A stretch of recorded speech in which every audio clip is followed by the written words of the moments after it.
ထိုင်းနေရတော့ကမ္ဘောချားတွေကိုတကွက်ပြလိုက်ပြန်ပြီနော်73ရက်နေ့2လပိုင်း2025ဗီဇာတက်တန်းကုန်တဲ့ကမ္ဘောဒီးယားတွေကိုအခုသူတို့ကအရင်ကြိုတင်ပြီးတော့တွေးစစ်ခိုင်းတဲ့ကိစ္စတွေပြုလုပ်ခိုင်းနေပြီဘောတော်33တော်ဖို့အတွက်ပေါ့နော်အဲ့ဒါအခုအားလုံးလည်းသိကြတဲ့အတိုင်းပဲနေဆက်မှာထိုင်းကမ္ဘောဒီးယားနယ်မြေလူရာနဲ့ပတ်သက်ပြီးတော့နိုင်ငံမတည်ငြိမ်မှုတွေဖြစ်ပေါ်လာတဲ့အလျောက်အခု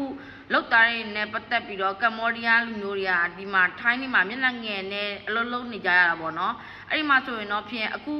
လာမယ့်8လပိုင်း73ရက်14ရက်နေ့မှာဘောတော်33တော်ရမယ်ဆိုတော့ပြောထားတဲ့စီမံချက်တွေကိုအခု29ရက်နေ့6လ2025မတိုင်မီအတွင်တွေးစစ်ပြီးတော့တက်ဆိုင်ရာအလုပ်သမားတဟိုင်ငန်းရုံးမှာတွားပြီးတော့ဆော်ရက်စာတမ်းတင်ရမယ်ဆိုပြီးတော့ထုတ်ပြန်လိုက်ပါတယ်အချိန်ကတော့ဘယ်လောက်မှမရှိတော့ပါဘူးအဲ့ဒီအတွင်းမှာတွားပြီးတော့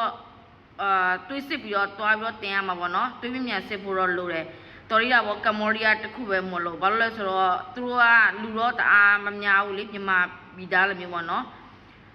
အဲ့ဒါကြောင့်မို့လို့ကမ္ဘောဒီးယားတွေကိုတကွက်ပြလိုက်တဲ့ထိုင်းနေဖြစ်ပါတယ်သူတို့တွေအခုအလင်းအမြန်တလို့ရပါမယ်လူတိုးရပါမယ်